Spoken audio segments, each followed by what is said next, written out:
Real recognize real. And it only gets realer from here. And in today's topic, we're going to be discussing Surrounded by Enemies, episode 2. Well, actually, this is episode 3. My fault. So, yeah, episode 3. And I'm going to continue the series because there's a lot of information that is needed to know, needed to know of and or know about. So, yeah, when you a Pisces surrounded by enemies, the mindset that you must have in battle. And I'm going to tell you is to not respond to enemies. What's going on, James Hudson? Welcome. I see you. How you doing? It's to not respond to enemies. Like, I had to learn this one.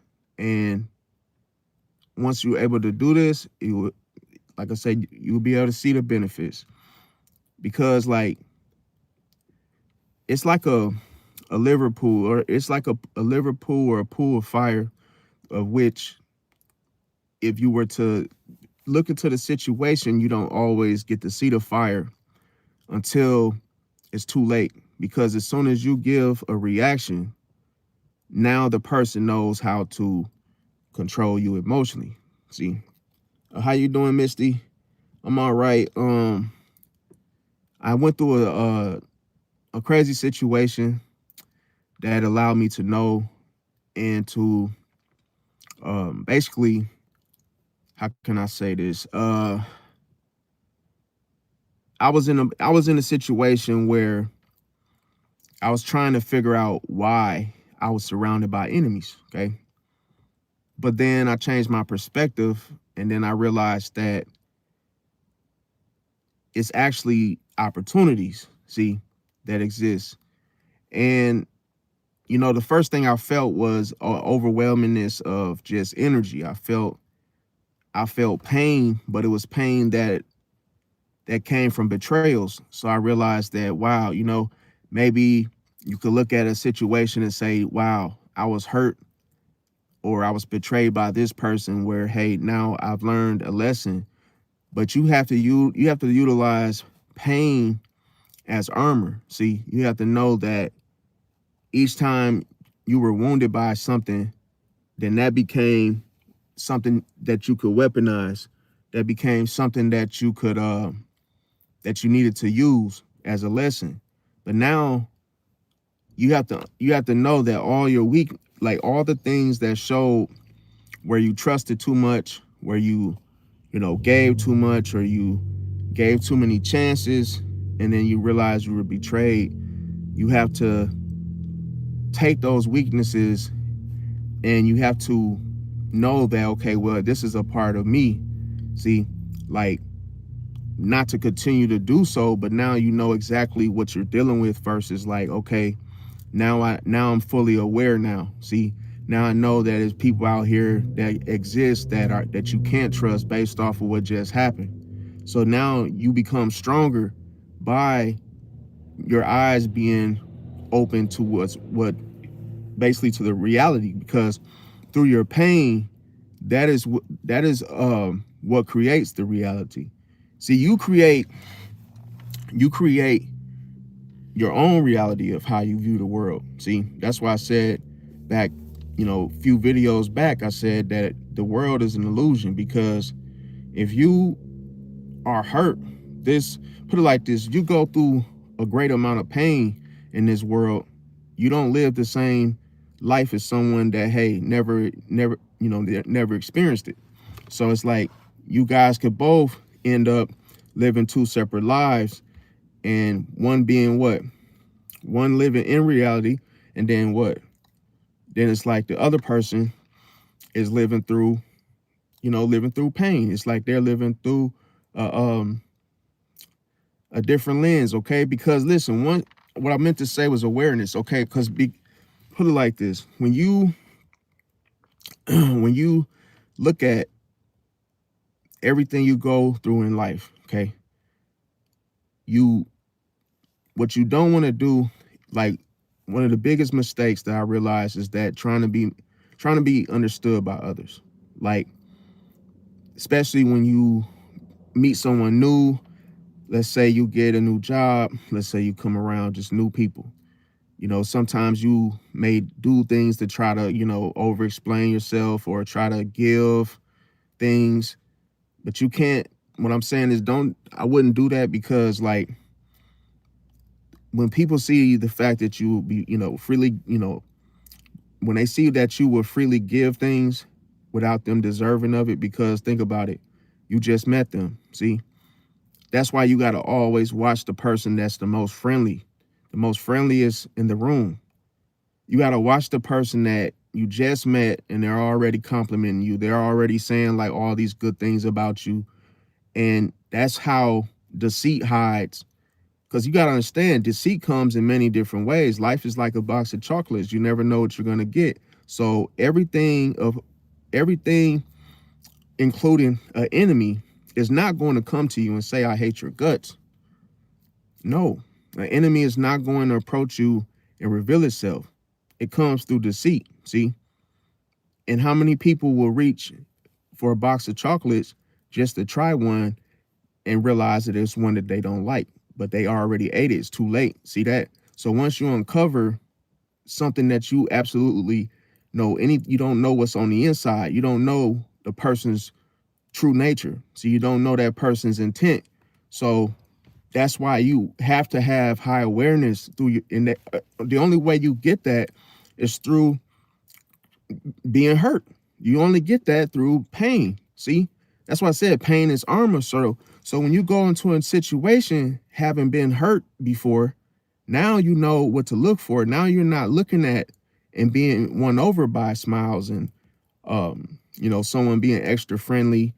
Now you're not easily swayed by that person's deception, because now you're like, oh, this particular thing came to me in a different form in the past, and now I'm fully aware of it. So now I can see straight through their illusion, and I can see straight through their illusion and get to the point without wasting time. So that way I know exactly what they're trying to do. See, because you understand, if a person, just like a life, like I said, the example, life is like a box of chocolates. The person can hide through those smiles and not even, and look, I'm gonna tell you, the person that smiles the hardest, I'm gonna say, person that smiles the hardest, or you see somebody that's always friendly, they don't always mean that shit, bro. See, and a lot of times, how many people actually sit there and question it? Now, if you're a ruthless type of person that you really don't, and I'm gonna tell you, how do people get ruthless in the first place? It's because they've been hurt. See, they get to a point where you have to start activating that side of you. Meaning it doesn't, it's almost like you got to become a monster. Not like you're just like, not a monster in violence or chaos, but you have to, how can I say this? You have to be the type of person that's silent, more silent, being a man or woman of a few words. See, stop explaining yourself to be liked or to be understood by people that may show you deception, may show you the fact, because you understand, the people that are unsure about you, it could be the fact that you're too quiet, which is a good thing. Having explained, think about it. You would have never knew if a person didn't like you if you're too busy talking and trying to explain yourself. See? But think about it. When you're silent, people tell on themselves. People project onto you. Why do you think you're in a room with a group of people and the very person that's running their damn mouth, they absolutely wish they had power, but they're the loudest one in the room with no power, but then they start picking on somebody that's quiet? Why is that? Because they're afraid of them.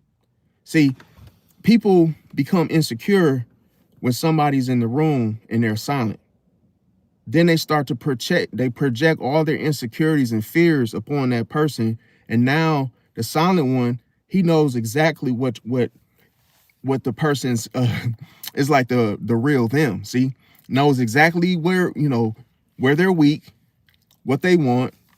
See, because now the person is trying to find out through an emotional reaction about what you're up to. Why are you so quiet?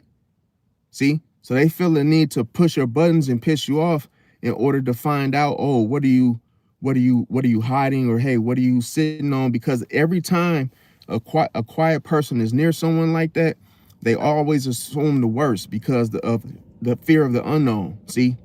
And they always think that you're trying. See, this is the powerful thing. They know you see through them, and this is what pisses them off. Is that why isn't this person talking to me? Everybody else is. Why is this one person not saying anything to me? And those are the people that don't talk to you. See, but they're talking to everybody else, but they make sure they skip you. See, those people, I'm gonna tell you, they want you to think that they're discarding you. They want you to think that, oh, they're dismissing you. They want you to think that, oh, they don't really rock with you. See that? But they're afraid of you. That's what was really going on. They're afraid of you, and they're afraid that if they speak to you, you're going to see them for who they truly are. See? Because see, it's a reason why I will go and talk to everybody else, because they don't feel threatened. People become threatened by silence. See, especially those that don't feel comfortable when it gets quiet. 9 times out of 10, it's gonna hide. And that's why I'm just telling y'all, like when you in a situation and you first getting to know someone, be careful with the person that's doing a whole lot of laughing, a whole lot of, compliments, a whole lot of, hey, this, because they're trying to get close to you very quickly. See, so that you don't catch on to their intent. See, their true intentions. And then one thing they know, and what people tend to fall for, is the deception through the smiles. And they think the person actually means it. They think the person actually loves them. They see, oh, because of the whole stroking of the ego. And then little do they know, oh, this person never had my side.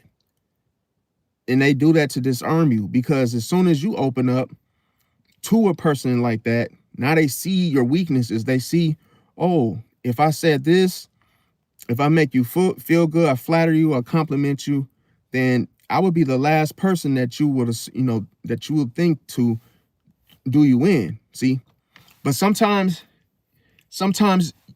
people with that type of intentions, they wait. See, and that's why I say that's why you gotta be silent, because once you're silent, those that are silent around you, then you will pick up what's going on. You'll pick up on that person. You'll realize, okay, wait a minute.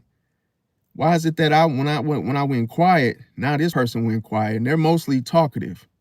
See, or you just can simply hone in on those that don't really say nothing to you. Or let's say they say good morning to everybody else but you. See that? That's where it starts. People already show the whole, oh, I don't really like this person. It's because your energy. See, it exposes them. It triggers them.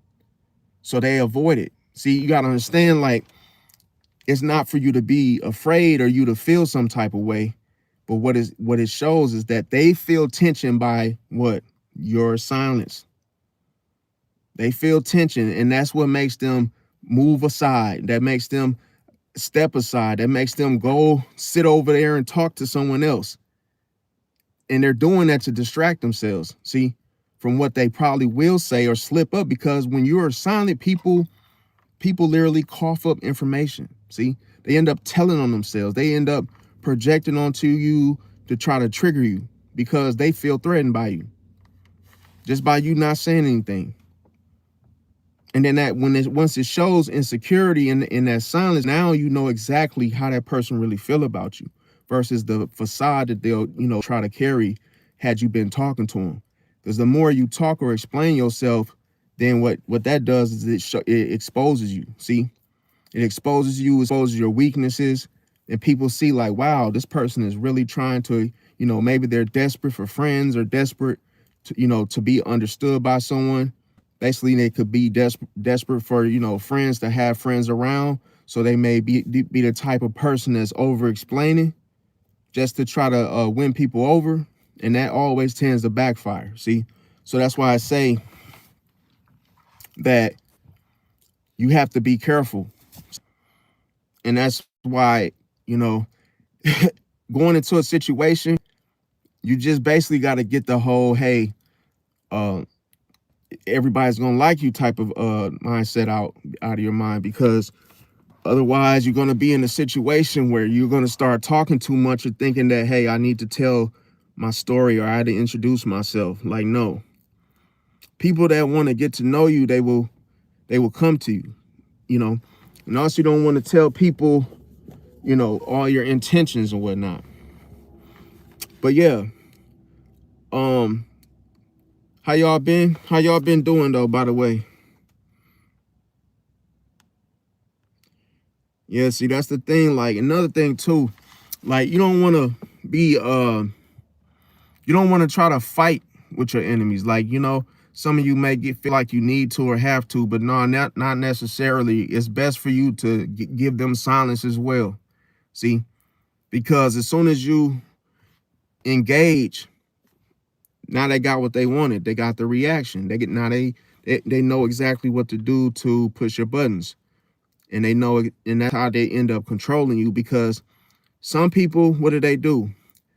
As soon as they get pissed off, the whole point is who loses what? Control first.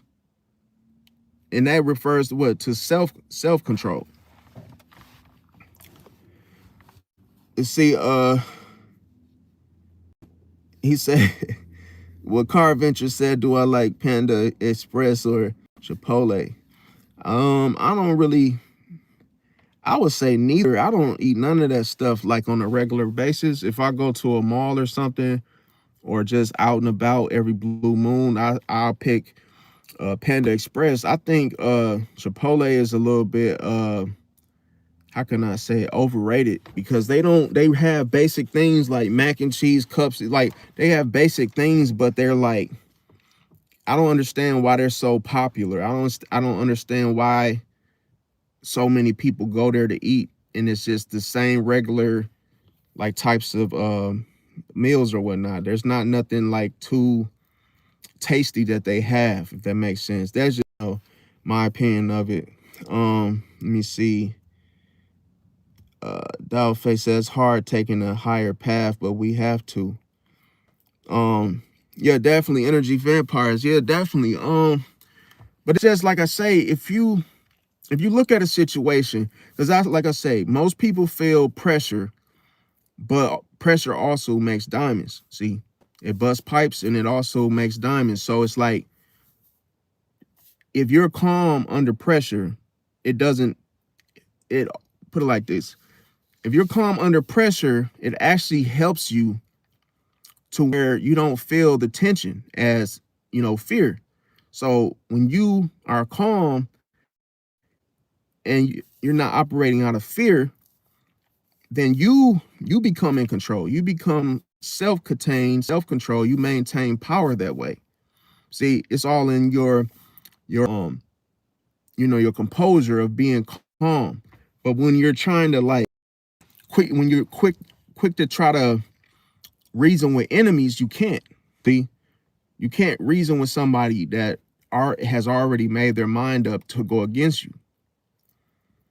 But you got to understand that the people fear you. See, people are afraid of you. That's why they keep coming at you, because they know if you're silent, that really haunts them. The fear, it really bothers them to the point where they start hearing voices.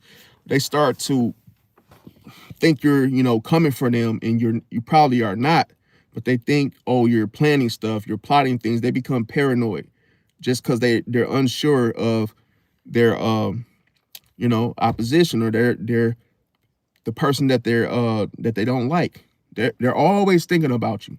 They're always obsessed with what you are currently thinking, especially when they don't have a reaction, or they, you know, and that is simply a response. That's why I said, like, when your enemy tries to provoke you or taunt you into an argument, don't respond.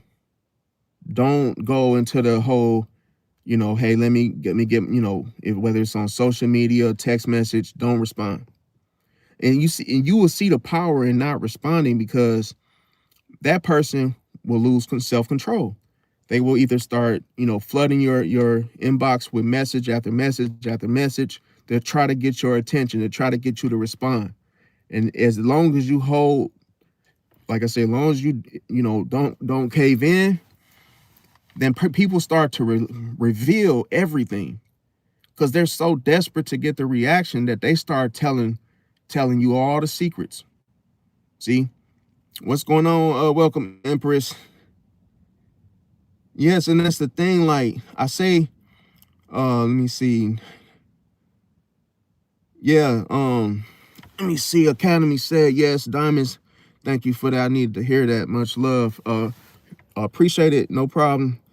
How you doing, Empress? And see, it's like this. When you see I'm gonna say this. People forget that it's all about the enemy wants a response from you.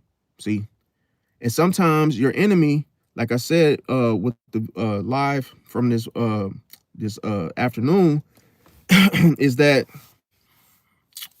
so basically it's like your enemies, they study you, see, and they try to, team up with people that they know that also, had run-ins with you, because they want that leverage, see. And they do that because I appreciate the gift, Academy. It's like they want that leverage because the leverage is to try to strike fear in you, see, to get you to become vulnerable, see, or they want you to become vulnerable to the strength in numbers, to choke you up, to get you to start explaining yourself. Because you got to understand, if they feel like they need more people to go face you, they already know that you're unpredictable. See, they're afraid. That's why they got to have 5, 6 people that don't like you either. So they think if they come with 5 different people, the illusion is that, we're much stronger and you're outnumbered, to call, to strike fear in you.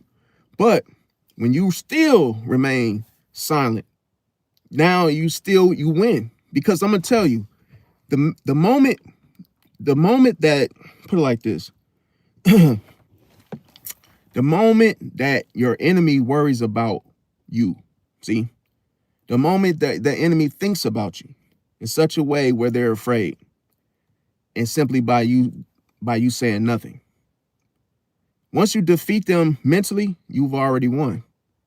See, and that could just be them obsessing over the fact that, hey, you said something that they didn't like through indifference, and all of a sudden they're furious. But as soon as they realize that, they can't get to you, and they already lost. They've lost right there.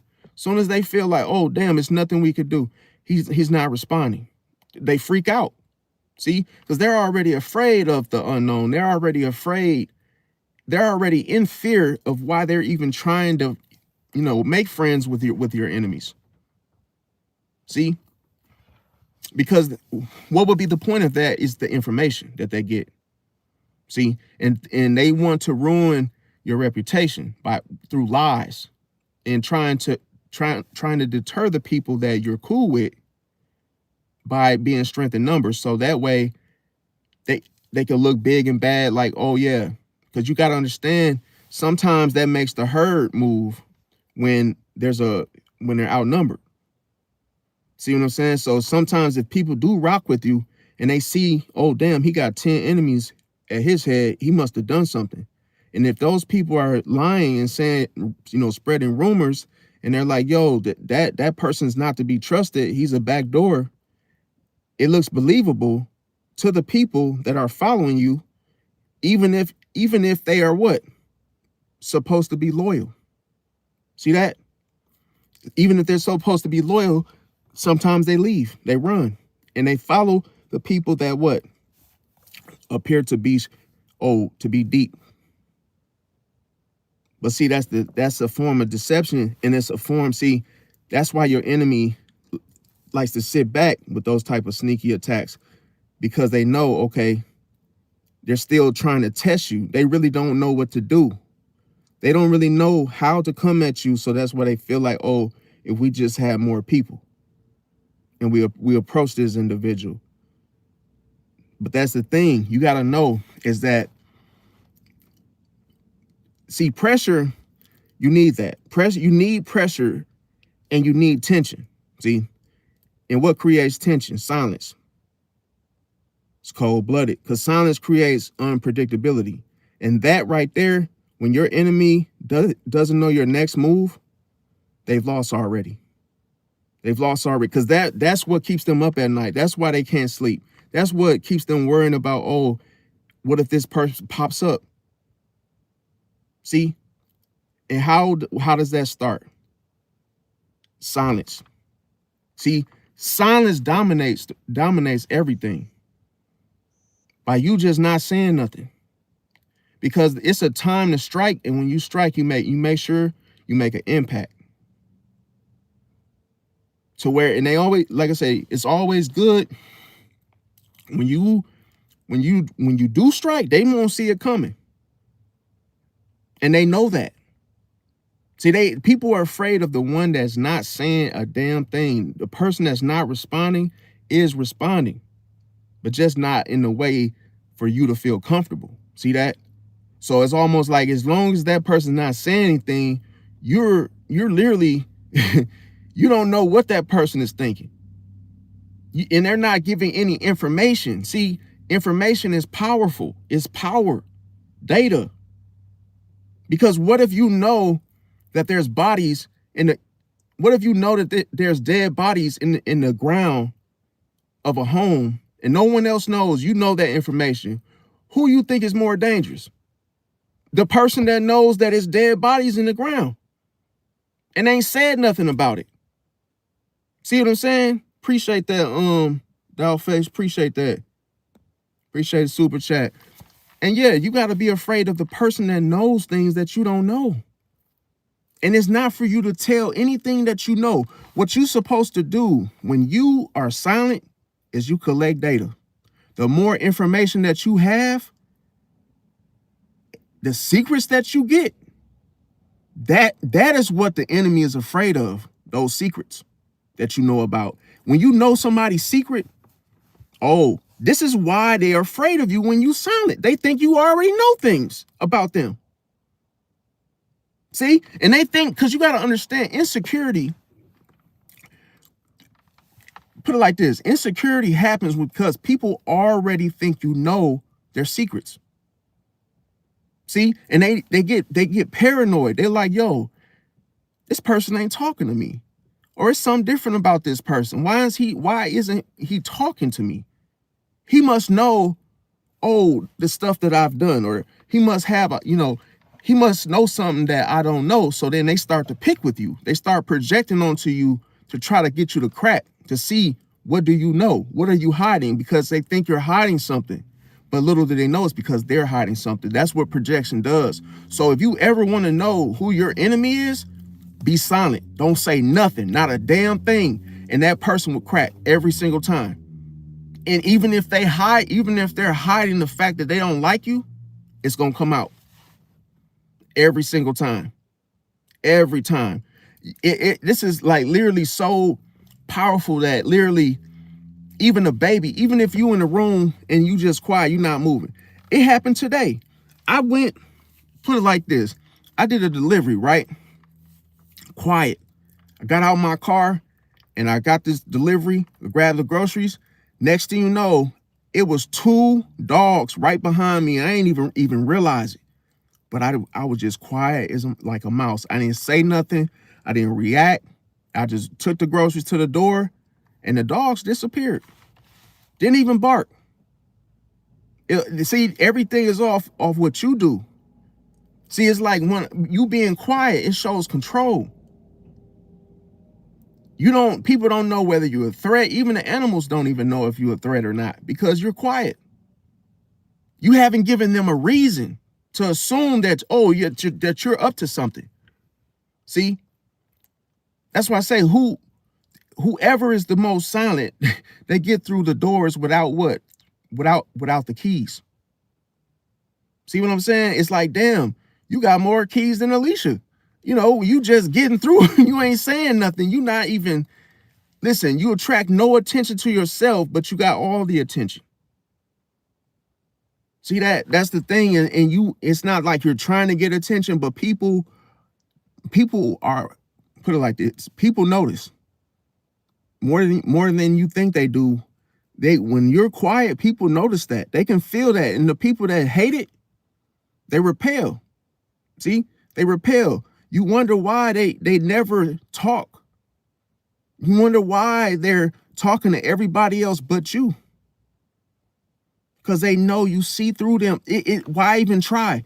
People know the ones that, oh, he ain't talking, he knows something. They probably feeling like, oh, I don't want to find out. I ain't messing with him, because they already know. People test you to see if you will break. That's the thing. If you don't break, you have to refuse to be easy to break. See, that's what makes you ruthless. Because when you go through a breakup, you go through a situation, let's say you get, someone betrays you that you loved. They were trying to break you. See, they wanted you to cry. They wanted you to show vulnerability. They wanted you to show weakness, but you refused to. See, by saying to yourself, okay, that's okay. Yes, I trusted you. I trusted the wrong one, but guess what? Now I'm fully aware that people like you exist. See that? So now I can weaponize this, and now I can sharpen my sword now. See? So the next situation that I go into, I'm fully aware of all the fakeness and all the, because you got to understand, your enemy hides with lipstick, perfume, cologne. Your enemy hides with the smiles. See, sometimes people get deceived by how the cake looks. They fall for the frosting. They fall for the decoration. See, but I'm gonna tell you, you go into the situation like a performance. See that? When you go into the situation like a performance, people don't know what you're really gonna do. See, that's why I say it's all about how you approach the situation. By you not saying nothing, people, and then it's your tone. That's why I said be calm. Because when you're in the middle of a tense like environment, and you're walking with confidence and you speaking calmly in the midst of chaos and just bombarded by enemies, and you just literally, yeah, what's going on, y'all? I mean, that's scary for your enemy. Oh, he's not shaken up. He's not, worried about all of us being in his face. And what is the first thing that they feel? Fear. As soon as they feel that fear mentally, they've lost already. You've already won the battle. Fear is the twin of dominance. Because look, it's not, put it like this. When people feel fear, it's like this. They've already lost. Soon as they just think of the whole, I'm afraid, I don't really know what's next. I don't want to go against this person. See, it's almost like it creates that uncertainty. It attracts respect as well. Did you know that respect is more valuable than love? See, it lasts longer. So people know that as soon as that fear happens, a person knows like, okay, this is the person that I can't mess over. And if I do piss them off, I'm in trouble. See, because the way that you do things is you cut off the influence when you block people, when you don't give them a chance to reach you. But y'all was just together for what, 3-4 years, and then you block them. It shows strength. Some people want to linger. Some people expect you to keep going at it, and they want They want to control your mind. When you don't let them do it, it shows how powerful you are. Somebody that can just easily move on and not be affected by the emotions.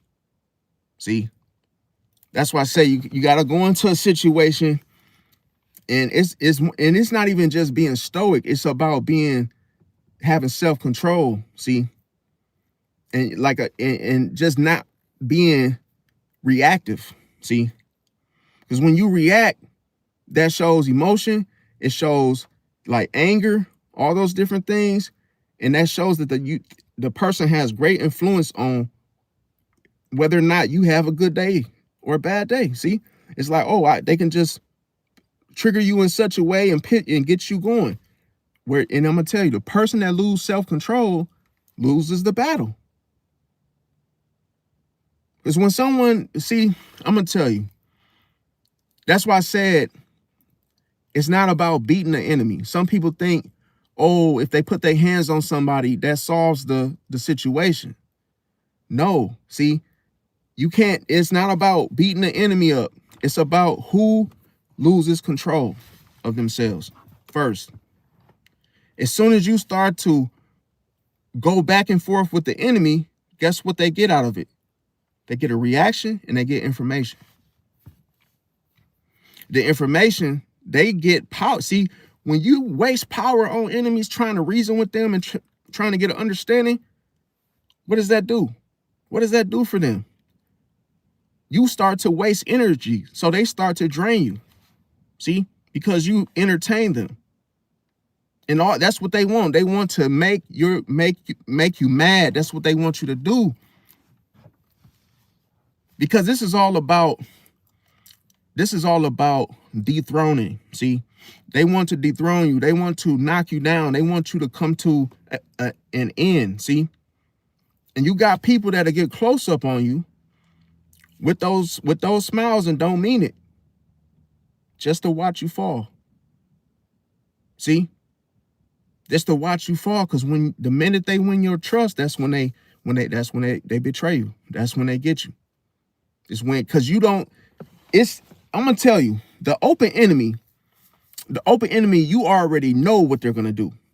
It's predictable. You already know how your open enemies are. You already know how they get down, right? But the ones you gotta watch, the real enemies that are in your circle. Those are the ones that you gotta watch. You don't see coming. The one that's slapping fives with you, complimenting you, hanging with you every day on a day-to-day. Those are the ones, the snakes. Those are the ones that people do not even realize. It catches them off guard, and that's why it's called a betrayal. See, it's the one that you least expect to do something, because you're blinded by the smiles. You're blinded by the ego boost. The whole, hey man, you the biggest, you the baddest, you everything. Telling them, if it's a woman, they're complimenting you all the time. You smell good, you dress good. Those people, why would they try to convince you? Why are they trying to win you over so fast? See, to backstab you. Why are they doing this so quick when you just meet somebody and they're already doing this? Red flag, cut them off. They're trying to destroy you and you don't even know it. You don't even realize it. But they have to make you feel comfortable first. See? Because listen, when they call this soften you up. See, they soften you up and you start to drop your guard when people start complimenting you. Oh, you look good today. Oh, I like those shoes. And they do this on the day. And then you don't realize that you start getting weaker and weaker and weaker and weaker and weaker, because you start to trust the enemy.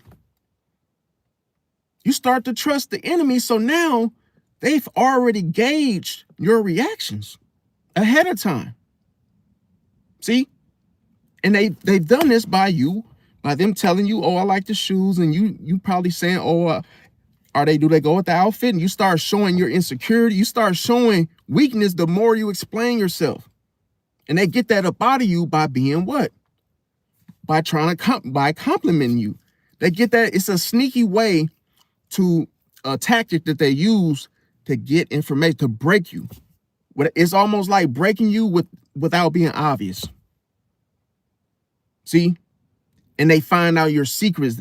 They get information, see, off of you sharing. And that's how people, that's the most, I'm gonna tell you, people overshare because they think they got a friend, or they think they got somebody that actually really like them.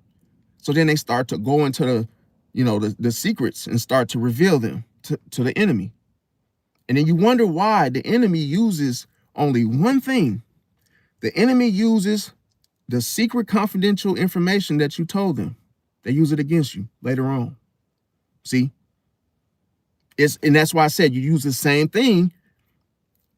That's how you do the enemy. You know their secrets, but you don't tell a soul. You don't say nothing. You don't tell people what you know about them in secret.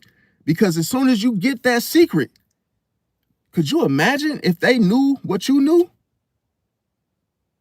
They wouldn't want you around because you're dangerous. Oh, you know something about, hey, you know the backstory about this person, how they are, where they live, all kind of stuff. And it's like, yo, if they knew, oh, you know my dirt, you know all my stuff that I don't tell people. See, now you could easily destroy that person just by that information. See, because you got to understand, people try to project the image that, oh, I'm this big, tough or whatever it is. The illusion, it weakens the illusion by the information that you know about it, about that person. They can't just, that's the whole key. The more information that you have about the person, it weakens the illusion that they show, because you already know the truth based off of what they're trying to get people to believe about them. See?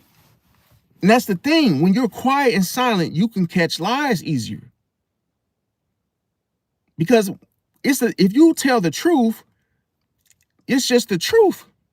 But when you try to sugarcoat it, you try to put a covering over it. We call that what? When you put a coating over it, see? They try to make the lie sound good, sound believable. So what do they add? They try to convince you. See? So if you tell someone something and now you're trying to explain, oh yeah, it really happened. Yeah, such did this and that. And you're like, yo, why can't you just say that naturally, to where you're trying to emphasize now, you're trying to get me to believe it, like shove it down my throat.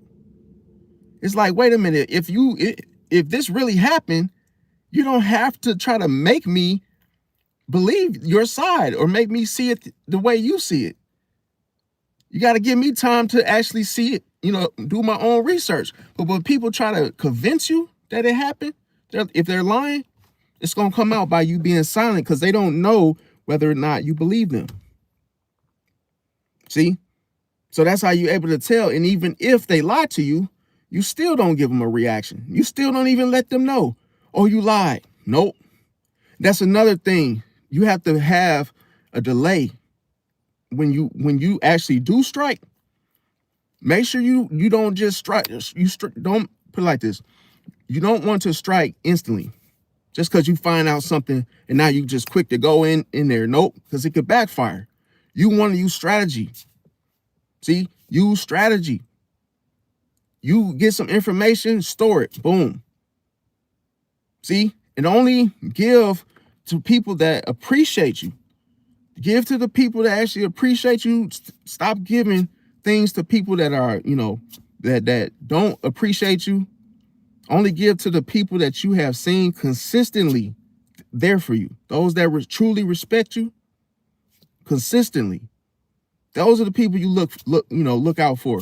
But don't just give to people that they're not grateful.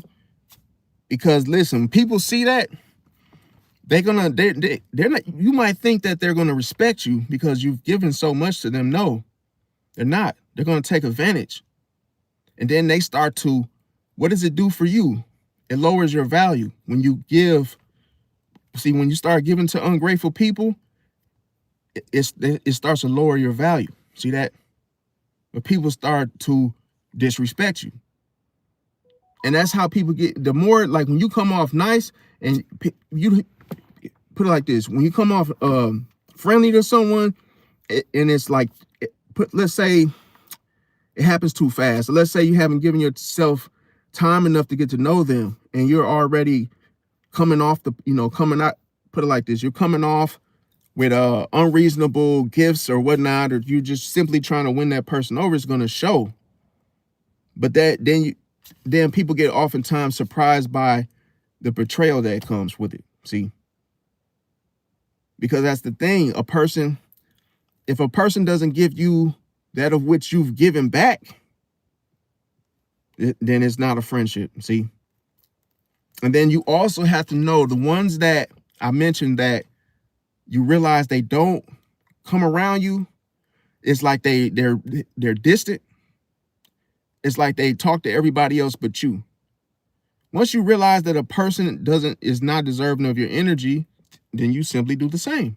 Don't factor them into anything that you got going on.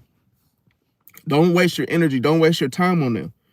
And anyone else that you feel like, okay, I'm like, how can I say it? If you feel like you're wasting your time, you'll know these things. You'll know the people that actually, listen when you talk, those that actually, because by you just simply stand silent, you're going to see it. And then that's what I'm saying. Those people that don't put no effort into nothing, you simply cut them off ahead of time. You don't give them, it's like, yo, I already know this person, and they don't give me no input, no effort of, trying to get to know me or whoop-de-woo. Cut them off. See, because you save yourself time and energy by knowing that, hey, ain't nothing, nothing's gonna come from this situation. Especially if you know the person is not giving you anything.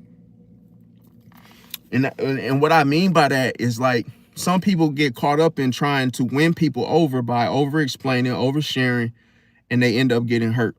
See? But anytime you feel pain coming from a betrayal or something that, hey, you got cheated on, it's for you to become stronger. See? Because you got to use that pain as armor. That's what it becomes, armor. Going into a new situation, now you're strong there now. See? So you always want to keep, and I'm gonna tell you, sometimes it's a good thing to find out, oh, hey, maybe I trust too much too fast. But that's the thing. Once you find out that, man, damn, I'm loyal, and this is what happens when you're loyal. People turn on you. You get that awareness now. You know exactly how to use that loyalty now for the right ones. That doesn't mean you change because you go through a betrayal. It's not like you just stop being loyal. It's just that, okay, now I realize, my power, but I was just using it wrong. See that? Now I'm fully aware of how to do it correctly. But you would have never got that had you been hurt. See? And that's the thing, when some people, they're afraid to face the things that make them feel uncomfortable. That's why I said, think about it. You put it like this. You go to the gym, right? And you're like, yo, you want to get buff, but you're not there yet. You gotta, man, listen. Put it like this. You gotta go through a lot of pain to get them muscles, man. You ain't gonna get it, no pain, no gain. So it's the same concept for life. See? You go through a lot of pain. I'm talking about you literally walk into the fire of a situation that's that much pressure, that much tension, and you literally go through it and you live through it. When you live through it, you know how powerful that is? That's what makes you dangerous, is that you live through it. You got through it. Even though it was meant to what? Break you down, destroy you, to make you hit rock bottom. And then you end up coming out and you didn't live through it. You survived. That's armor, man. See? That now nothing like that can break you. And I'm going to tell you, it can't break you mentally. I used to be homeless. Yes. And I lived through it. Boom. God allowed me to get through it. Boom. See? And now when people do little things like betrayals, if a girl cheat on me, guess what? It finger rolls right off me. See that? Because I've been homeless. That pain of being homeless, and I've healed from it. Other people, had they gone through what I went through, they wouldn't make it. See that? So that's why I tell people, like, you don't know. I done been shot at. I lived through it.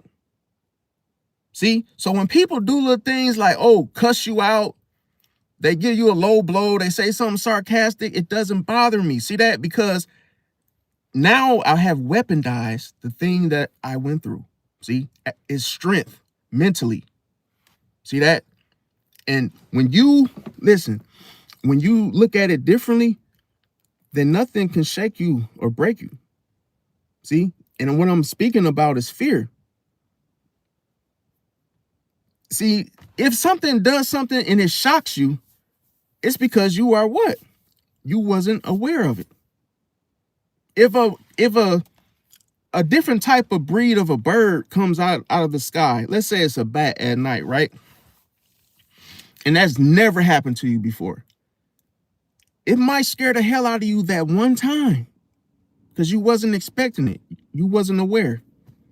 And then hey, even if you get bit by one and you survive,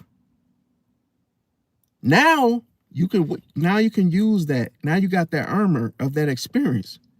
So when it happens again, it loses its effect. See, it loses its power of hurting you again because you recognized it. You recognize that, hey, this has happened before. See, now I'm not going to run from my life. Now I'm like, okay, I know exactly what to do because I'm aware. That's what it does. Every attack loses strength because you're not in fear. See, the enemy gets off on your reaction. But when you get hit across the face and it doesn't break you, the enemy loses what? Confidence. It makes see, this is the thing. If their intentions is to hurt you, and when they feel like they've given you their best blow and it doesn't break you, oh, they become, as soon as that fear locks into their mind, what? Everybody else gets wiped out from this. And this dude or this woman is still standing. Soon as that fear comes across their brain, they've lost already. It destroys their ego. Not just a blow to the ego, because when you strike, by you being what? Calm, unbothered. Oh, the ego gets destroyed, dissolves instantly. See? And that person ends up falling way down from where they was at. Just because, you wasn't afraid because you were aware. And you were aware of what? The enemy's weakness. Because they don't know your moves. You were silent the whole time. So when they did the very, very, very thing that they thought was going to take you out, and they realized, oh man, it didn't do nothing. They wasn't prepared for that. See, they wasn't prepared for that expectation because you did something what? You did something that they wasn't ready for because you were unpredictable the whole time. You were unreadable. People can't manipulate you when they can't see you, when they don't know what you see. You haven't given them anything to manipulate off of. Just by you not saying nothing. They don't know where to strike. They don't know where to put the latch. See? Or the hitch. They don't know where to start. So you confuse them. That's why I said confusion is good when it's used right. But you don't want to see, the thing about it is you start to take their ammunition when you're quiet. And then what that does is, see, look, I'm going to tell you, and some indifference is good. Because listen, when you could detach from anything at the drop of the hat, now you put yourself first. I'm talking about people that are in social groups, people that are constantly around others. And when you are, what does it show? Clinginess. See, attachments, they show clinginess. And clinginess is what? It produces weakness. See? Because now the other person's almost like when the people you flock to, there's only one leader in most social camps, most social groups. But when you constantly following somebody, now you're not valued. See? So that's why I say, like, in the information as a disclaimer, I'm not, any of the information I'm giving you guys, not to hurt anybody. It's just for you not to allow yourself to be in a situation where you feel, oh man, like I feel that tension. That tension is good.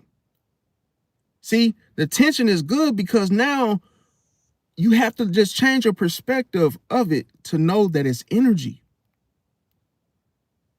See, the energy, it comes against yours. And then it creates that friction because you are in what? Caving into it. You're resisting it. So you feel the tension because you realize that, wait a minute. What is the reward? Why are these people messing with me? Why are they coming against me? See, it's to steal my energy.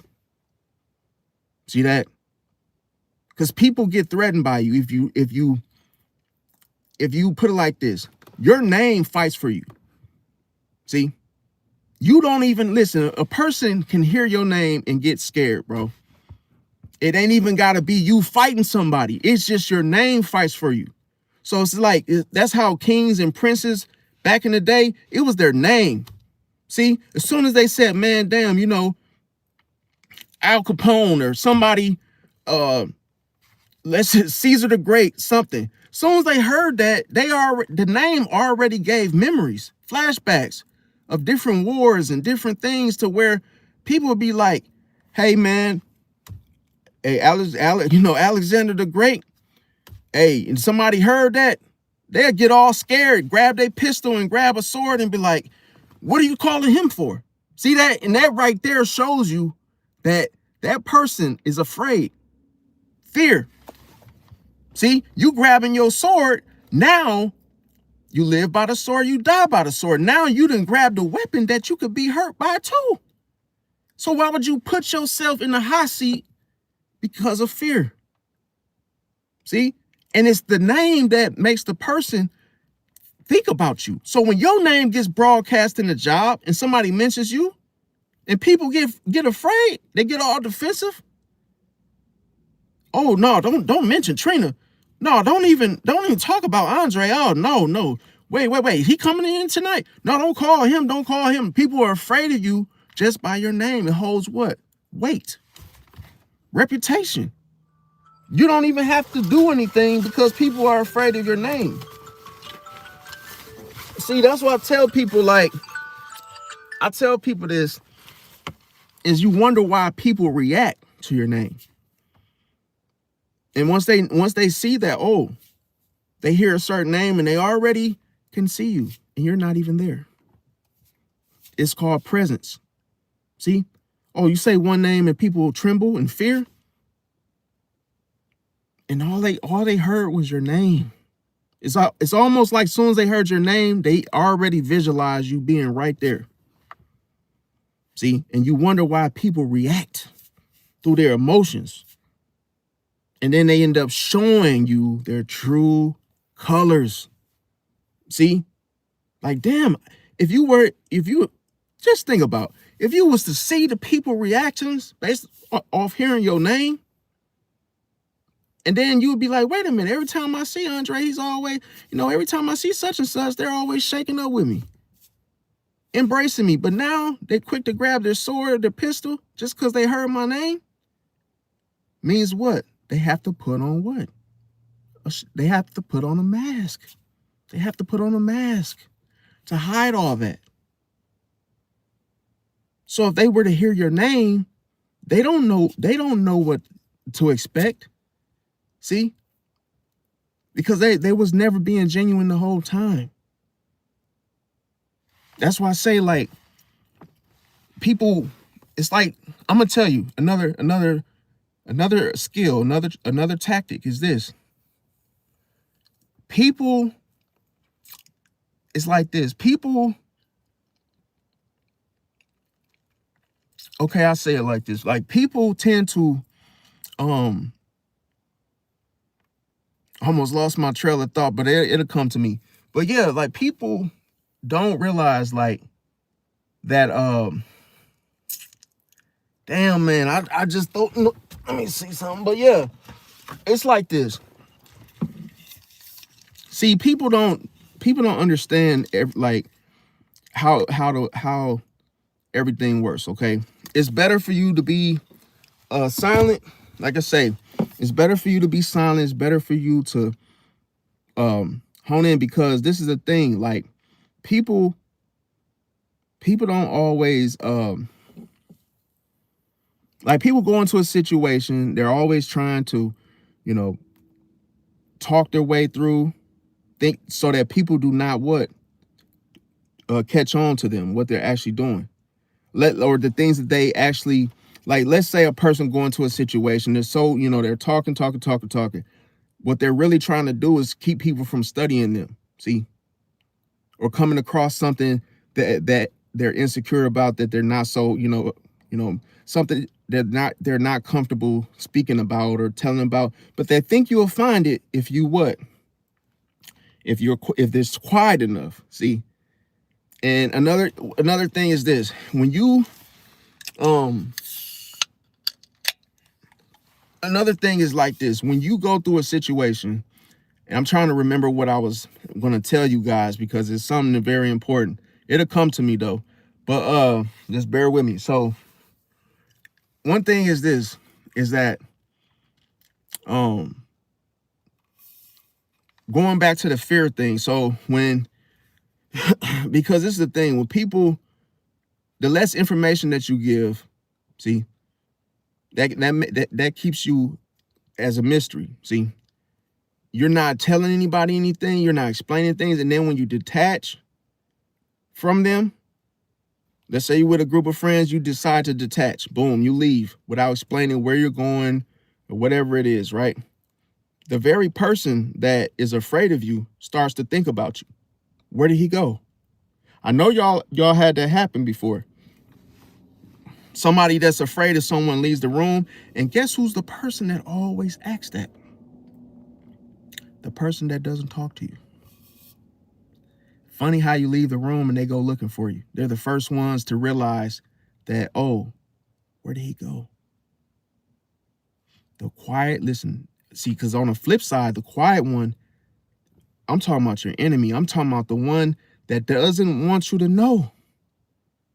Because there's two types. It's the one that's like the one that's the most friendly, the one that's trying to win you over with deceit. And then it's the one that's not saying nothing. See, the one that's trying to tiptoe around you, because they don't want you to what? They don't want you to catch on to the mere fact that, oh, that they have already wrote you off. See, the person, as you're quiet and silent, and so is this person. But here's how they give themselves away. They show their hand because they skip you. They say, good morning, Jerome. Good morning, Billy Bob.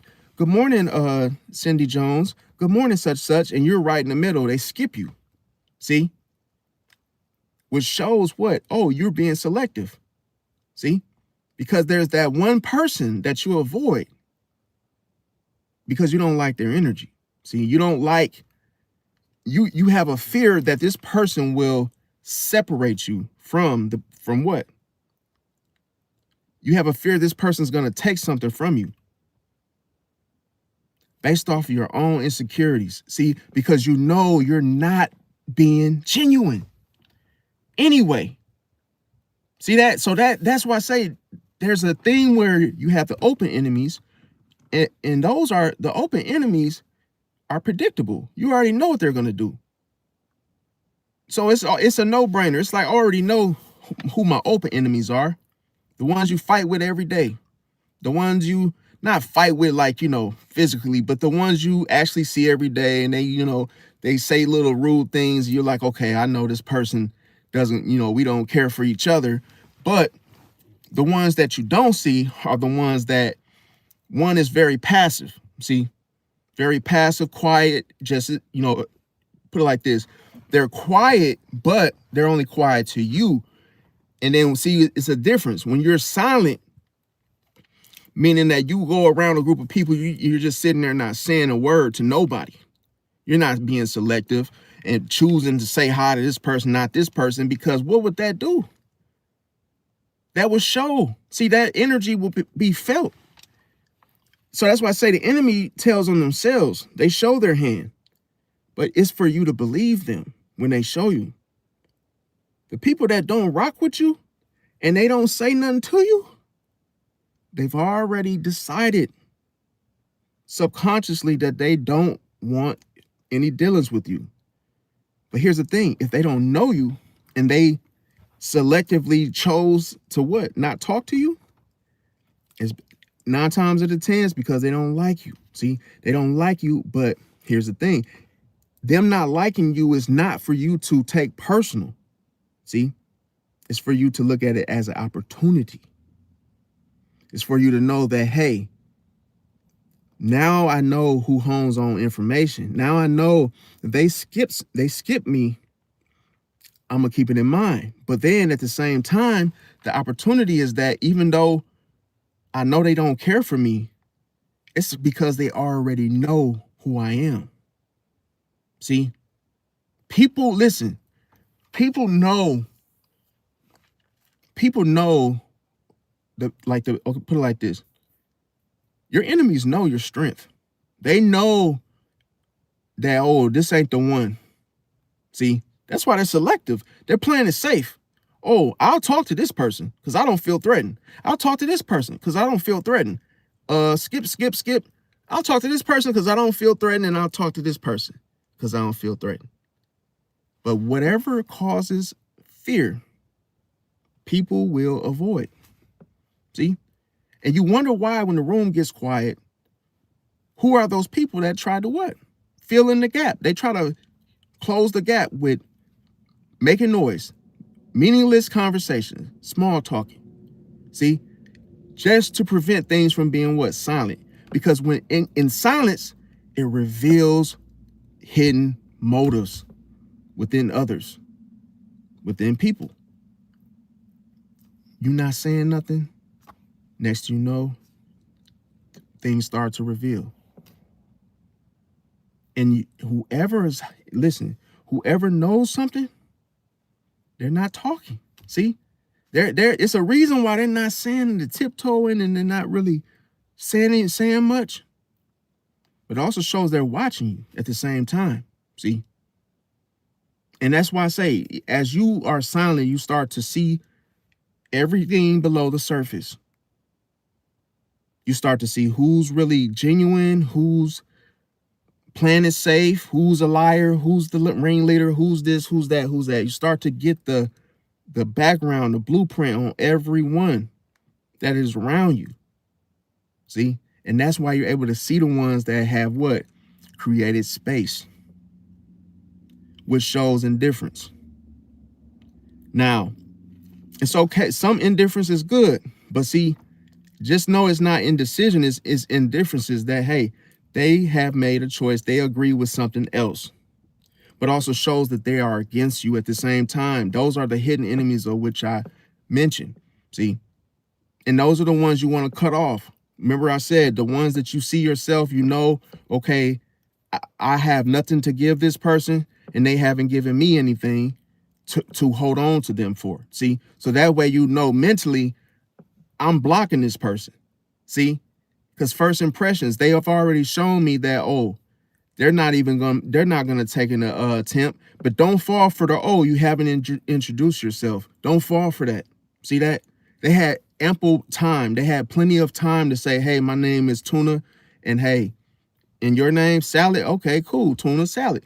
You know, it's like they could have they make it hard on themselves because they let the envy, they let that whole hatred get in the way. But that's hatred is emotions. It's a reaction. So your enemies react whether they say it or not. Remember, they're never going to approach you and say, hey, Trey, I don't like you. I hate your guts. Oh, yeah, you're this, you're that. No, they hide behind makeup. They hide behind smiles and not mean it. They hide behind cologne. They hide, it always looks like a person that you will never think will turn against you, will ever go against you. See that? The very one that's in your circle. That's always with you on the day-to-day, the routines. See, the routines throughout the day. And they're always saying, yeah, man, you good. Yeah, man, hey, man, you the one, bro. And those ones is the ones you got to watch. So anybody that's giving too many compliments, and it's almost like you just said something good. You just said something that I do good, or hey, you just gave me a compliment yesterday. Now you just keep on doing it. You got to pay attention and catch on to it. See, what is the motivation? What is the reward? Why do they keep doing this?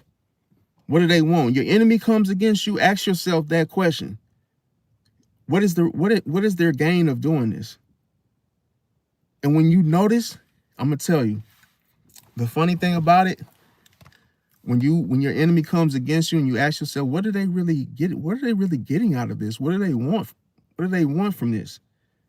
It's to piss you off, a reaction. See? It's a reaction. Because if a person an enemy gets a lot out of being able to, piss you off, oh, they get a lot of energy off of that. Oh, man, I got them going.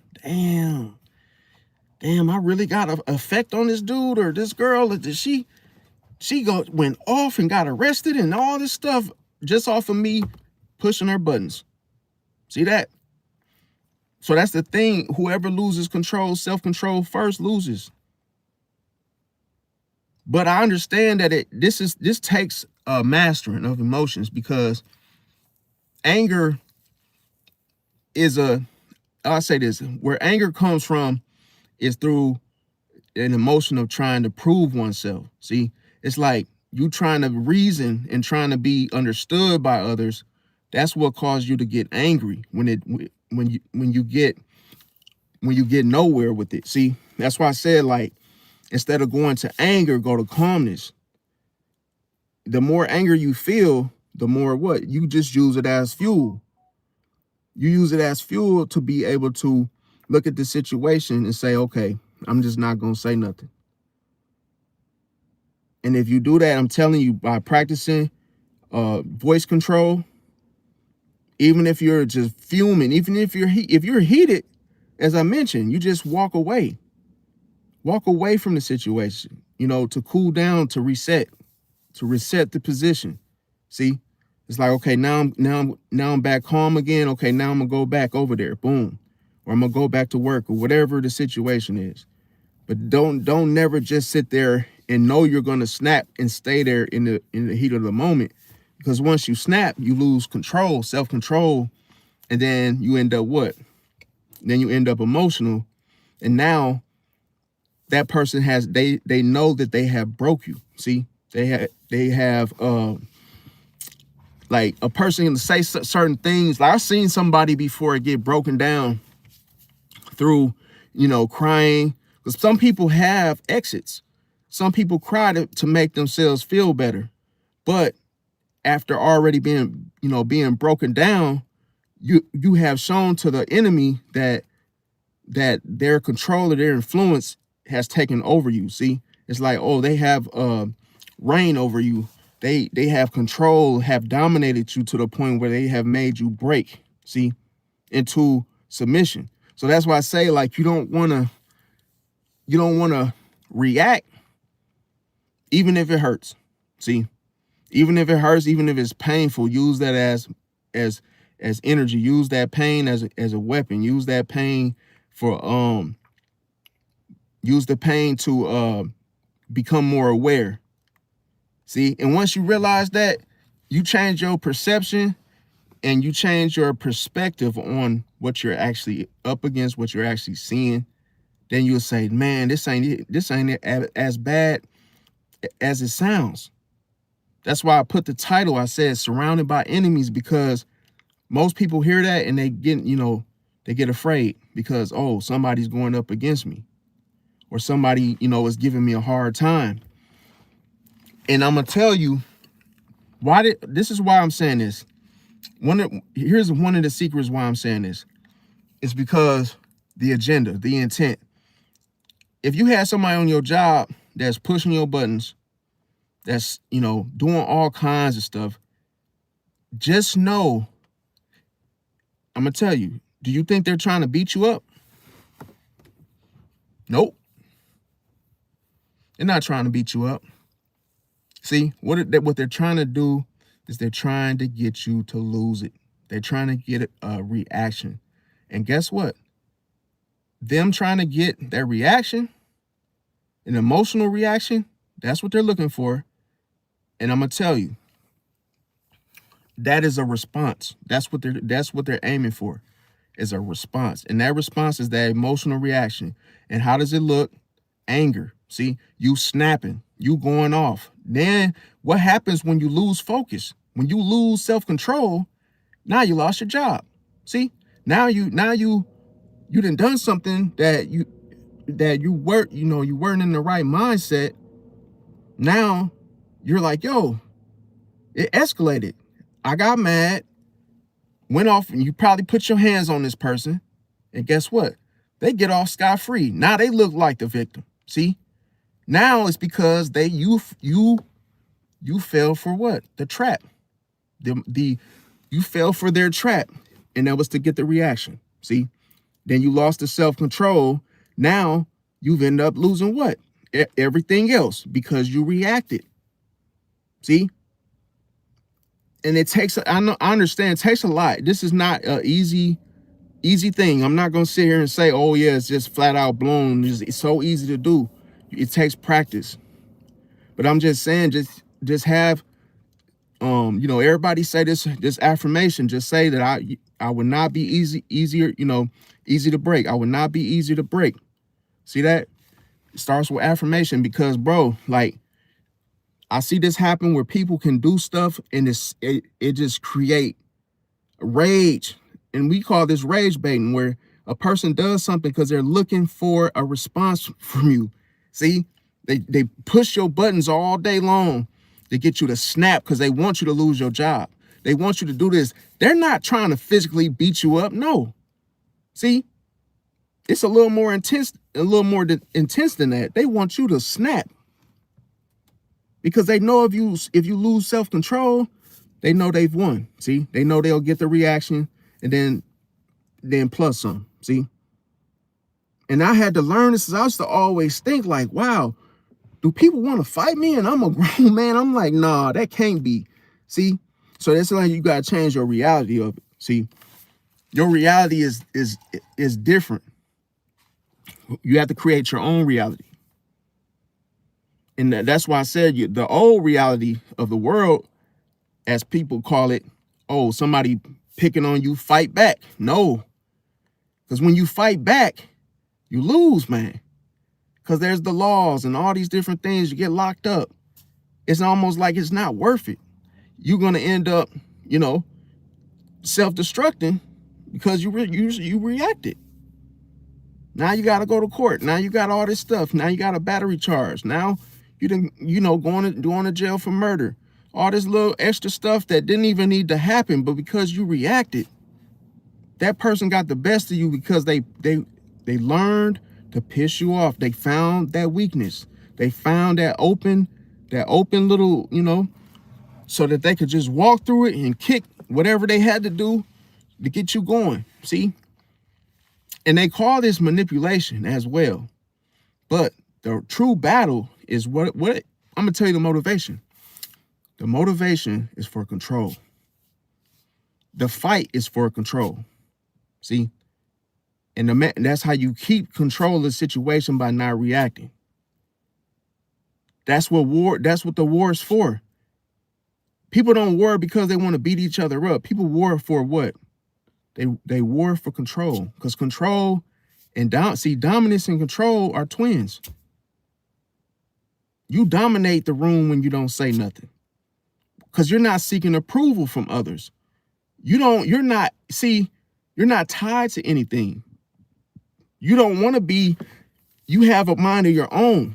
See, you're separate. You keep that uniqueness because you allow yourself, you put yourself first. You put yourself in a situation to where you're not, oh, I want this person to like me. I want this person to like me, whoop-de-woo.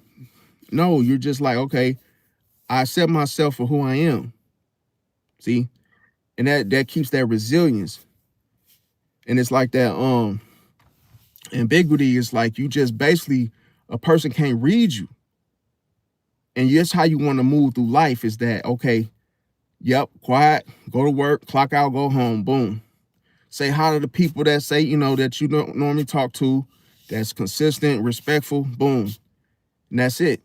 But don't be, being overly friendly to people that you don't really know that well, and it's not a reasonable amount of time, because when people see you giving freely so soon, they start looking at you as, they start looking at you, put it like this. You devalue yourself the more that you give freely without without the whole proper amount of time, if that makes sense. Because people start to think that, oh, it's not that they become appreciative of what you've given already. They start looking at it like, oh, you need friends, or hey, you're trying to be liked.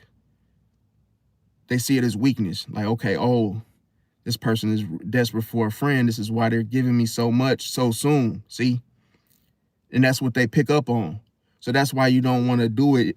You don't want to, unreasonably, like give away stuff so soon, or just simply overdo it. Because I ain't gonna lie, like people that would give me things, or just like, I'm talking about if it was unreasonable, I would start to question and say, wait a minute, why are they giving me all this stuff? Like, what's going on? Like, like, are they trying to what do they call it? It's like, are they trying to, get, do they have a fear of like not having anybody there? Why are they being so nice? And it's like, well, hey, even if you're trying to show your hand, you don't want to show your hand just to anybody. You don't even want to show your hand in general. See, you end up opening up as you start giving. It opens you up, see, to be hurt. Because you got to understand, like, it's more users than people that are actually appreciative, or just, that it's not so many people that appreciate you, especially when it hasn't been enough time. See, it's like knowing somebody for a year versus knowing someone for a week. And then 1 week you're already giving them things and freebies, and just, you might think that by the things that you've given will write you off as being, hey, acceptable, but you can't do that. It's going to backfire. People going to start looking at you like, oh, you're easily, what they call it. It's like you're easy. So they're going to say, oh, then you attract users when you do that. Like, see, that's why I say, like, be careful of falling for your own illusions, because you could have the wrong thinking. And until you change your perspective and your actions, what'll end up happening is you will start to fall for your own illusion. You will start to believe your own illusion, to where, hey, if I give, then I get friends and people like me and whoop-de-woo. And that's not the case. See, you can go through life creating users and abusers, people that come in your life just to take from you and leave. It's because you started off on the wrong foot. See, but you thought it was the right thing to do. See, and that's why I say what you might consider normal might be the very thing that's that's holding you back. You might think, oh, this is normal. Oh yeah. Like, yeah, this is me, what I do. I'm compassionate, I'm kind. And no, that what you think is normal could be holding you back. It could be the very reason why people come and go, people use you, people abuse you, people, they're not grateful. See, it's because you did not set boundaries, man. Listen, when you set boundaries, you find out who your real friends are. People will start to respect you. See, it shows that you have self-control. But guess what? You want to know how you self-destruct? Having no boundaries. If you have no boundaries, that means anybody can just walk all over you. You don't have any stability, no stable control over yourself when you just let anybody come in and just walk up and down the stairs with their shoes on. And you literally, what you're saying when you have no boundaries is that, hey, you can go and walk on my furniture with your shoes on with mud all caked up in them. And hey, it's okay. You show that you have no control over the situation. See, over your life and the things that you have. And people will help themselves to disrespect you too, openly. When you don't set boundaries or limits, people feel like, oh, I can just come in here and just tear up this person's things, not respect it, not take my shoes off at the door. They feel like, oh, I can just come in here and tear up your stuff. See? And that's the thing. Like, I always say this because sometimes you may wonder why the authority is challenged that you have. And it's because of that. But the good news is that when you're silent, but you have set limits and boundaries, this allows you to say no. See, when you say no, that shows power. And then people respect you for it. Hey, can you take me to the store? Nah, man, I'm not going to the store. Hey, don't try to add emotion to the decision. Just be logical. Hey, just use logic. Hey, no. No means no.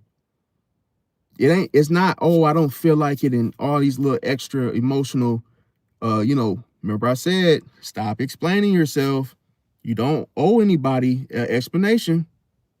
When you add the explanation, guess what it does? It devalues you. See, it makes you look weak. It makes it look like, oh, you can't make a decisive decision for yourself. It's like, oh, you don't have the self-respect. See, it's like, oh, why are you explaining yourself? If you don't want to do it, you don't want to do it. See? So just keep it simple. Don't overthink it. Don't say, well, I don't want to be mean and hey, this person gonna think that I'm an asshole. No. You have to look out for yourself first. You don't want to do something, say no. As soon as you start doing this, guess what's gonna happen? Your real friends are gonna show up. The people that respect you when you say no, those are your real friends. The people that, they disappear after you start saying no a couple times, they was never your friend, bro. They was never for you. It was a hidden enemy the whole time. See, they just wanted control. And that's why I say a person, and this is a true story, like if you keep feeding someone, as long as they benefiting, they're gonna keep coming around. It's not loyalty. It's not loyalty. Nope. Loyalty is an illusion. See, loyalty is an illusion. Everybody that's with you, guess what? If they love you, they always can what? Fall out of love with you. See? And that's why I tell people, when people say, I love you, right? It's temporary. See? Because you have to love somebody unconditionally. So anything that happens, if a person, hey, you say no and they're gone, but they've been saying I love you every day. You see what I'm saying? It's like, oh, until they stop benefiting from you, because that's what keeps them. The people that benefit from you, they stick around until you stop giving. See, as soon as you start setting limits and boundaries and you start saying no, they're gone. Instant, they're just gone. See? And you would have never saw that had you set boundaries. Some people keep saying yes, yes. Don't never be a yes man where you say yes to everything, even when you felt like saying no. Don't think that that's helping you. You see, you keep caving in, people learn. You see, this is a thing. Just like you got to learn your enemies learn you. They know who they can go to ask for things. See? Oh, they want a free ride. Oh, they'll ask Brenda because she always, she doesn't ask for gas money. They're gonna always go to her. But she's gonna always look like she has all the friends. Oh, she's the popular one. Because she always just does what they want. They're just using her, man. She doesn't have no damn friends. She has more enemies and she's not aware. See? She's not aware that they are her enemies. But she thinks that, the illusion is that, she has all the friends. Damn, man, it's like, wow, she looks like the most popular person that, one could know. And it's just an illusion. See, the truth is she's being used every day. And it's like, hey, if the person that's always offering, right? I actually had this happen. Somebody that was always helping someone, I asked them one question. I said, yo, do you always feel like taking all these people, giving them rides? And they were like, well, they were like, yeah, well, to be truthful, no. And I was just like, so you just caving in every day. God damn. You just caving in and you don't even want to take these people. See? So they're walking all over you like, and then she had the nerve to complain. And then you know what? And such as not giving me gas and whoop-de-woo, and I've taken them from here to Kenosha and, and they're not even giving me gas and, now it's like, bro, now they have destroyed you. See, they've broken you down to where you feel like you basically haven't even stood up for yourself. So now they're walking all over you because now they what? They took control of you. They telling you when to show up, and it's your car. Hey, I need a ride to Chicago. Yeah. Come. Hey, I need a ride to Chicago. Come get me and whoop-de-woo, take me here. They're telling you what to do, and you're just okay. All right. And then you want to act. You put it like this: you want gas, but you won't ask for it. So you think once they've conditioned you to do a certain thing without you setting those boundaries, now they think, oh, I can just keep on doing the same thing. See? Because she's afraid or he's afraid to ask for gas. He's afraid to, remember I said fear up in, when you put it like this. When you store fear, when you're afraid, you've lost the war, bro. You've lost already. But it's not saying it's long gone done. You just have to change that, man. It's not too late to say, oh, you know what? I'm not letting people walk all over me no more. See, I'm not going to be the guy that, hey, I want gas and they're not giving it to me. You got to put your foot down. Say no to stuff that you don't want to do. Don't complain about it. Just say no. They leave. So what? That's one less person and you saved yourself a great amount of time. See, don't never let somebody make you do something you don't want to do, bro. If it's something, especially because I ain't gonna lie, when I was younger, I used to be the type of person where I didn't know what to do. I used to feel like my back was against the wall. I used to feel tension. I used to feel pressure because the person was trying to control me. See that? And most people that don't want to pay for bus fare, they don't want to take the bus, and they try to avoid those, those situations because they don't have a vehicle. That's not my fault. That's not my problem. That's for you to go, that's for you to go handle that. It's not my responsibility. So don't try to make it my responsibility. See? Now, hey, if I want to take you, I'll take you with gas included, and not your price. It's going to be my price. And guess what? If you don't pay it, then take a hike. And hey, you want to, get mad and get all emotional and it sets a reaction in you. That means because you didn't get your way with me. See that? So I said, that's why I say, when you learn these principles, you guys, then it really helps you understand why they're doing what they're doing. See, because they're trying to get it, they're trying to control you. Enemies do the same thing. They're trying to control you. But they know they have to push your button. See, they have to learn you. Just as you have to learn you have to study your enemies because they're studying you. But they know as soon as they find out that you're afraid to do something, just like you look at your enemies and you look at the fact that they fear certain things about you. See? And that's how you know. I mean, I know I'm saying the same thing, but it's just like, it took me a while to actually see things for what they truly are. And like I say, let me look and see.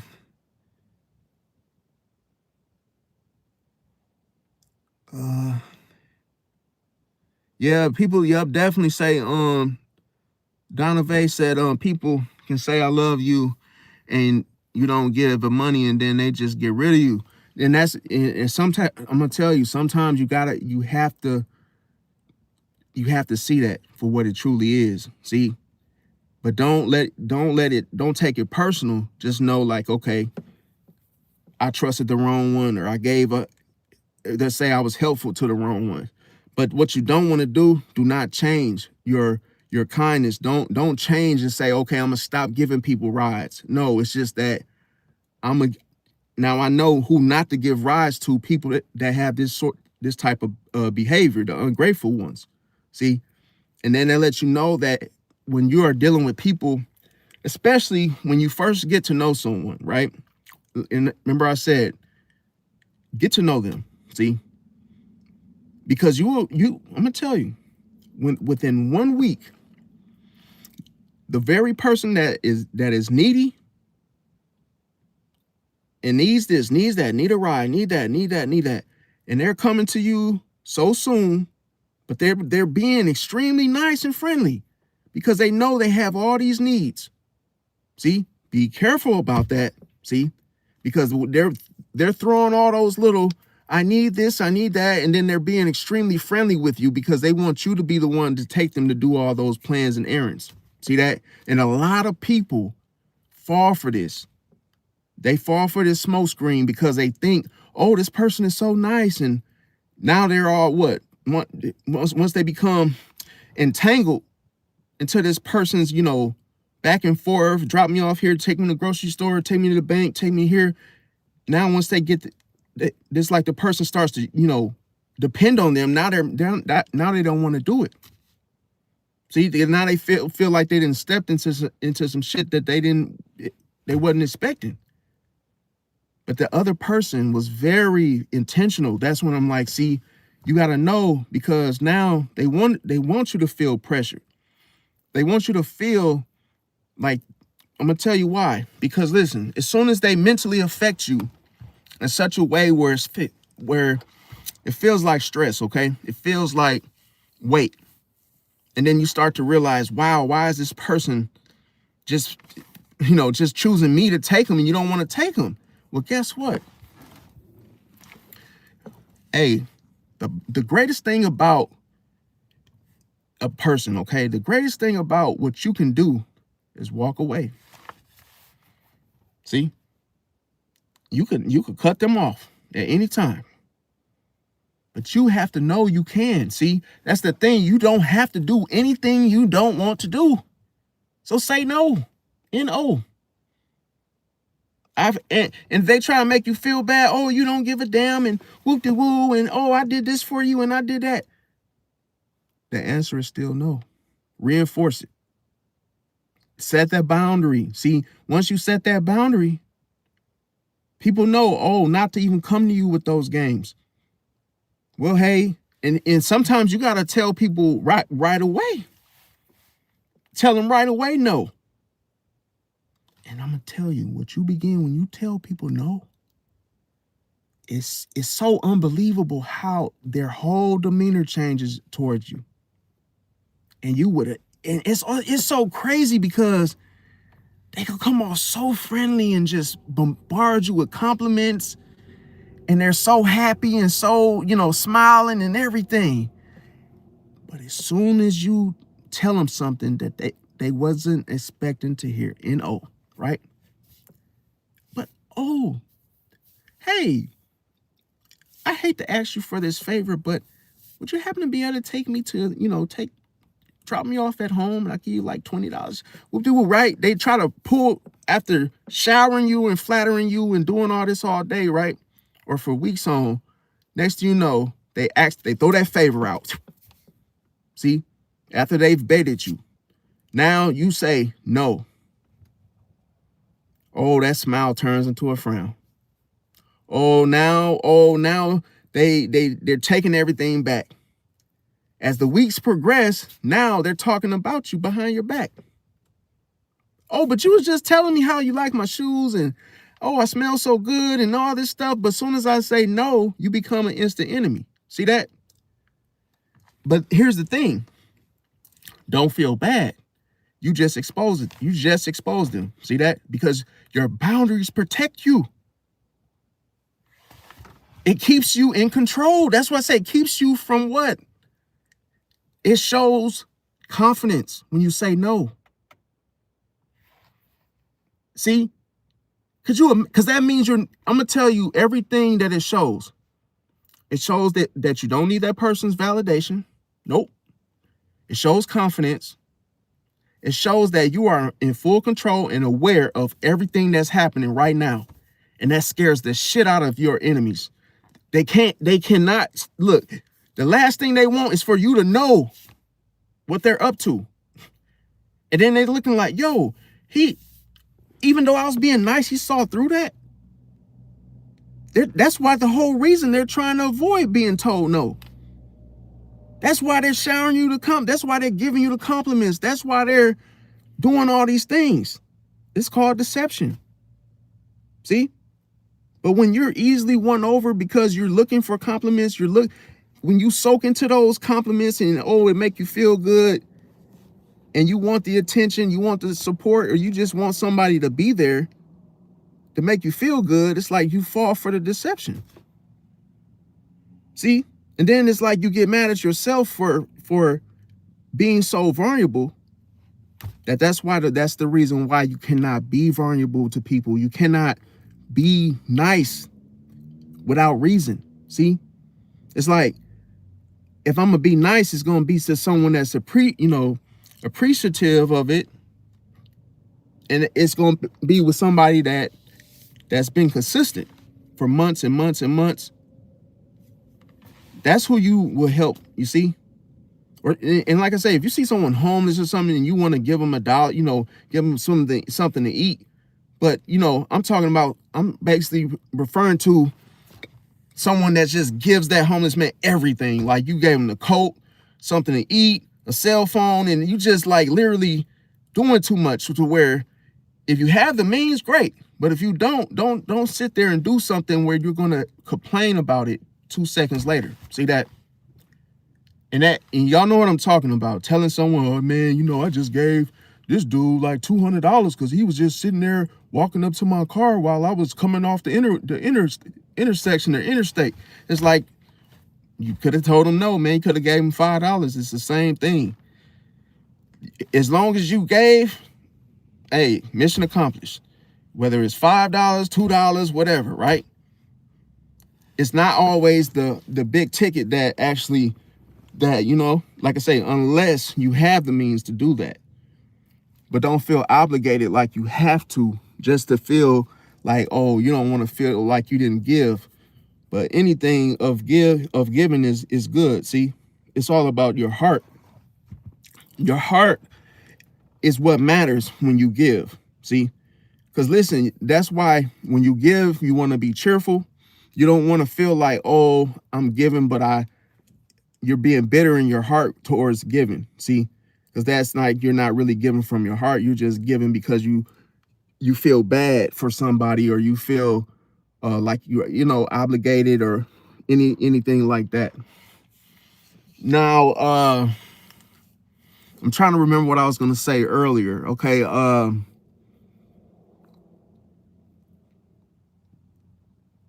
Okay. So like, okay. So basically, when you're in a situation and you like, okay, I'm gonna tell you. So let's say you notice that everybody is socializing with each other, okay? And you're in a social circle, and you realize that everyone's, talking amongst each other, and you join in on it, but they're not. Let's just say you could see everybody having fun or whatever it looks like, they're just talking and having a good time. Don't always feel like you have to join in on it, see? And don't feel, even if you feel left out, always remember you got peace. See? Peace over being liked, or peace over a situation. Okay? Always look at peace. Do you have peace? See, peace is when you can actually think in silence. That's more, I'm gonna tell you, that's better for you and healthier for you, because now your mind is sharp, and and put it like this, you're much more calmer.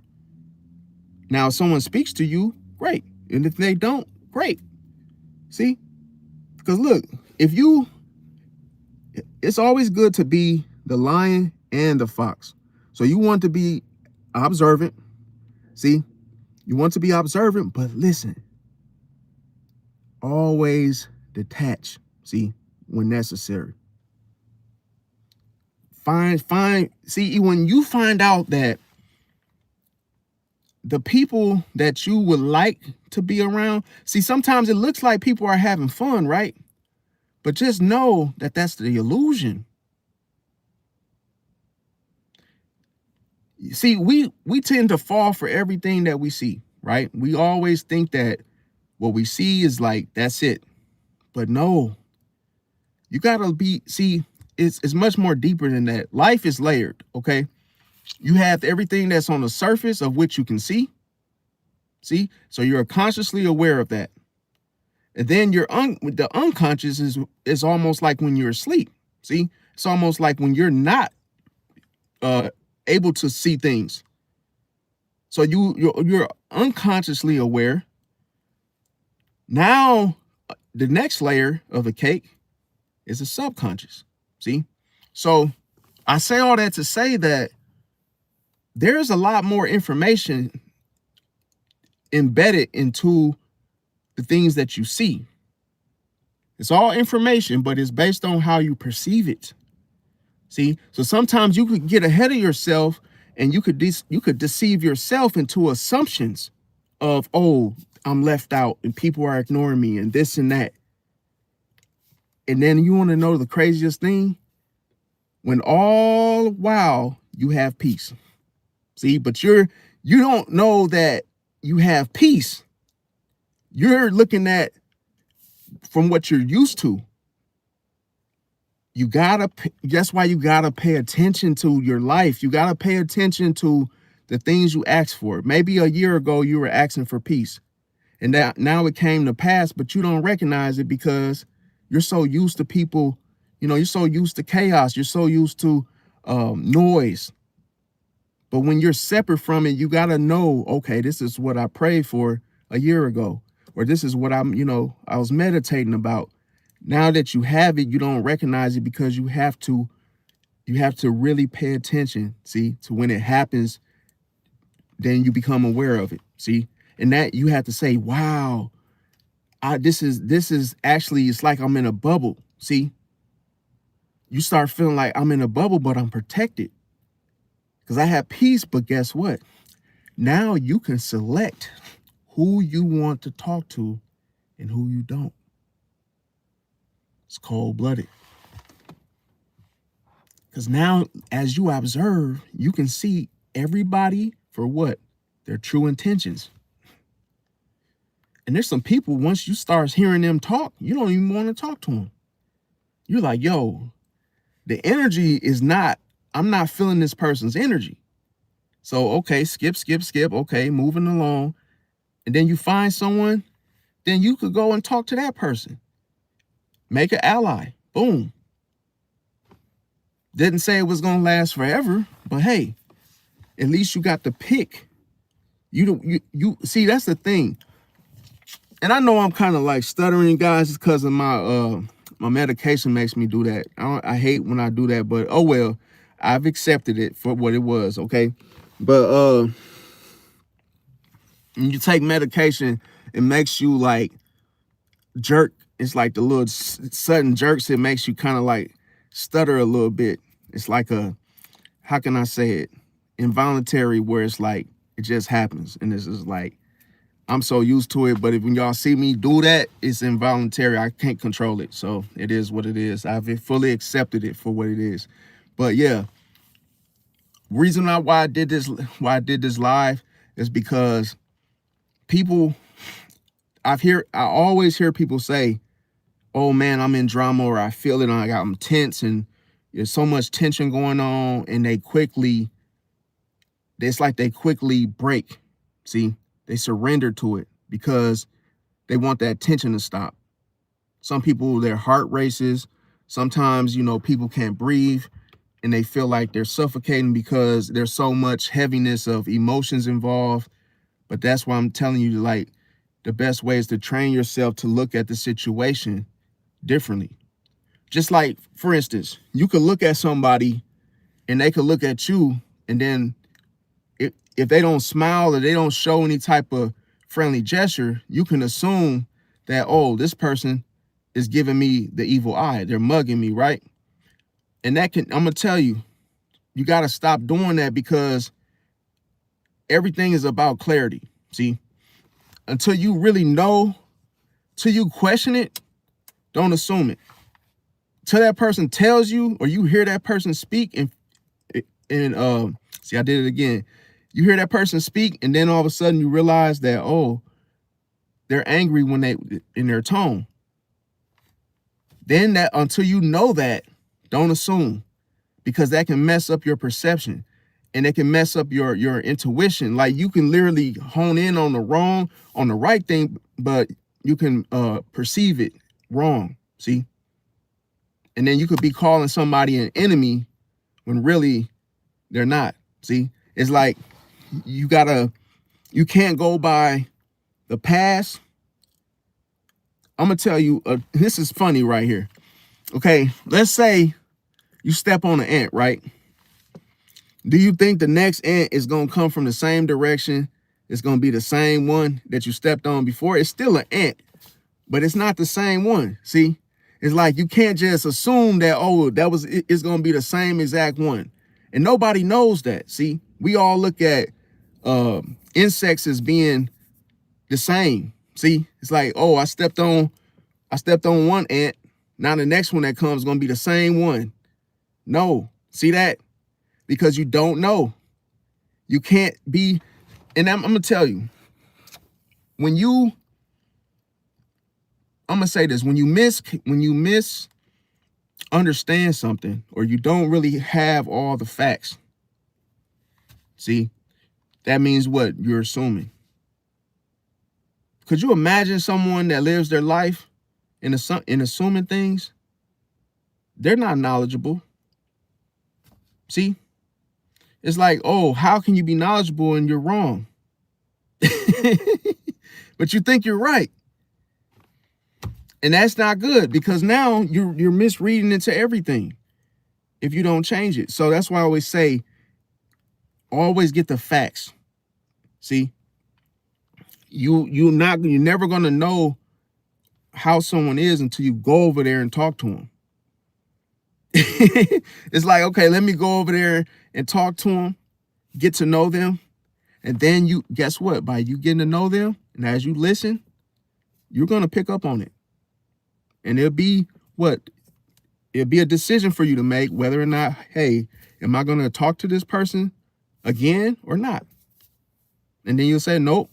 I had a conversation with him, and hey, I know what, hey, he's a character. Hey, man, I'm not getting myself involved in that. And that's how you know. But you know what the craziest thing, how many people do that? Not many. See? And then I'm gonna tell you a true story. Okay. A person could be, it could be someone that you misjudge, right? Or you look into a situation wrongly. And let's just say you were hurt in your past by a person of that culture or whatever, right? And then all of a sudden, let's say your boss is the same culture, the same situation as the person that you always misread, okay? Now, let's say you avoid that type of person at all costs. You don't even give that person a chance. You don't even try to get to know them. You just assume they're all the same, right?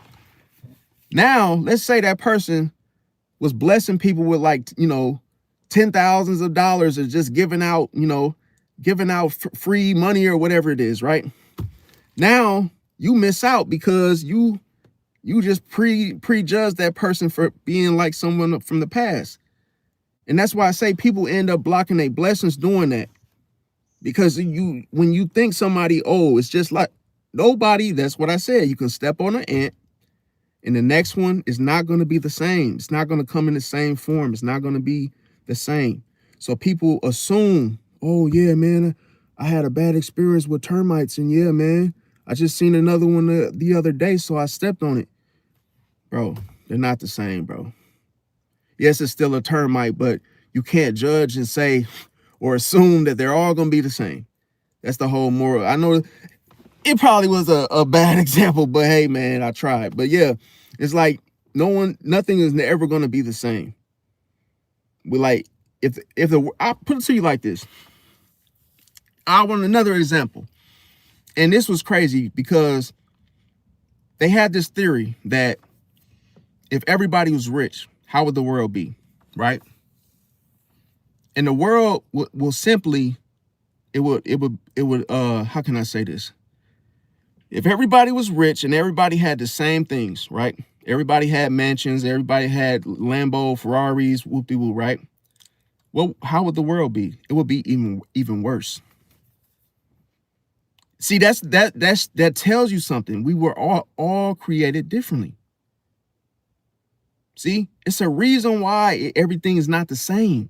Because listen, everything was the same. I'm gonna tell you what will happen. Gas will be probably 100, 200, 300. The economy will be so effed up. If everybody was rich, the economy will be so messed up.